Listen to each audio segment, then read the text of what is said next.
From school bus driver to global leader, our next guest proves that potential isn't found, it's forged through purpose and principle, the relentless commitment. We want to welcome Dennis Dowdell, founder and CEO of Maximize You, here to share a nearly half-century journey that shows true success isn't about status. So glad to have you with us.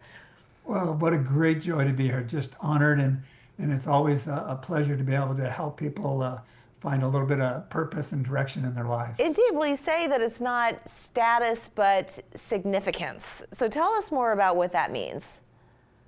Well, I mean, for many people, I think they see the goal as success, but the goal really isn't success. The goal is significance that leads to impact, because that's what we want to do. We want to be able to make a difference in the lives of people. And I think many times, we look at, what I can accomplish and all these kind of things. But I think it really has to do more with, who we want to become. Mm-hmm. And when we become the right person, we'll end up doing the right things. Yeah, sure. So from your beginnings to having a global impact, you built a worldwide organization with more than 300 people.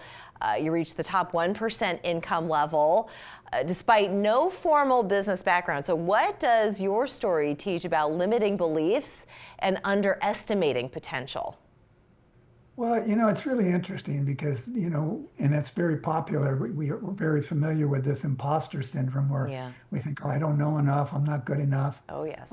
But we are, because we're all very unique, and nobody has seen the things that we have seen, heard the things we've heard, or experienced the things that we've experienced. And so all of these things give us a unique perspective that allows us to make a contribution to our generation. And I think that's really when people realize that they have something to contribute, and when they can discover what their purpose really is, then that's what really makes the difference. Can you share? I'm sorry to interrupt, but can you share that turning point for you? So you were driving a bus, and then you woke up one morning and you thought there's got to be more to life. There's a bigger impact that I can make. And then what was the business that you transitioned into? Well, it's interesting because, my thinking is I loved what I did. I was making a difference with kids, but I thought, this isn't going to give me the lifestyle or give me the magnitude of the impact that I would like to make. And so I just realized that if things were going to change, I had to change. And so I started working on me. And I think that was the thing that really made the difference. And so I spent 7 months looking for a career change, got a startup company in the health industry. And that's where I encountered one of my first major mentors. And I think that's a real key, is just having some people to work with you and guide you and direct you. And that's what it was. And they guided me in living a purpose-driven life based on principles, not pleasure. Right. And in making a difference for other people. And that really turned everything around for me. And from that point on, it was just a matter of collecting and developing these principles that work for everybody.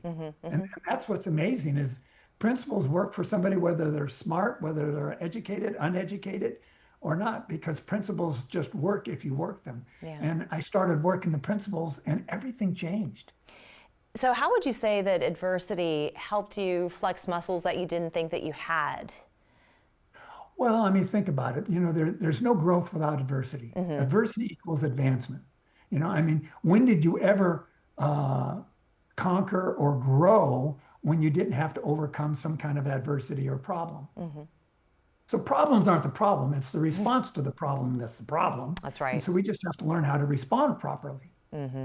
Yeah, and building confidence. You say building confidence by guarding your mind, monitoring your thoughts. They say you are your thoughts. So what mental or environmental inputs might be limiting confidence right now as people watch this? Well, it's a lot of it's the negative thinking. I mean, so, we really have to watch our mental and our environmental consumption.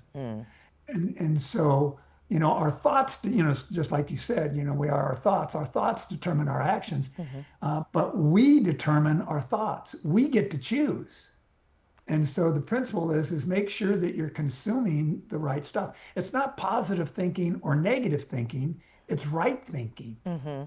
And so if I get the right thinking and in my mental capacity, and then I can be around the people who are going the places I want to go or who have been to where I want to be, Yeah, then that's where I want to spend my time, money, and energy, sure. being around those people and thinking those thoughts. That's right. Yeah, you are the company you keep, as they say. Yes. And if you had to define just one accomplishment that was a defining moment in your life, what would it be? Well, I think it was the time when I finally realized that my purpose and my success, it's not about me. And I think it's one of the fundamental principles upon which every successful concept of life and business hinges on it. Sure. Uh, because all the talent, skills, gifts, and abilities that I had, when I realized they're not for me, they're not for my image, they're tools for me to contribute to my generation. Yeah. And when I use that to help other people get what they want, then I end up getting everything that I want. It's perfect. Dennis, how do people find out more information about you and maximize you? Well, you can just go to my website. It's very simple. It's maximizeyou.com. Easy. So if you want to maximize you, go there. Wonderful. You can find all my information. There's a free ebook on how to change. Most people would love to change. They don't know how to. Yeah. And, and that's where they can connect with me. And I'd love to connect with anyone Taking who's their first got a steps. desire. That's wonderful. Dennis Dowdell, thank you so much for joining us. Pleasure to speak with you. Thank you. Thanks for having me. We'll be back after this.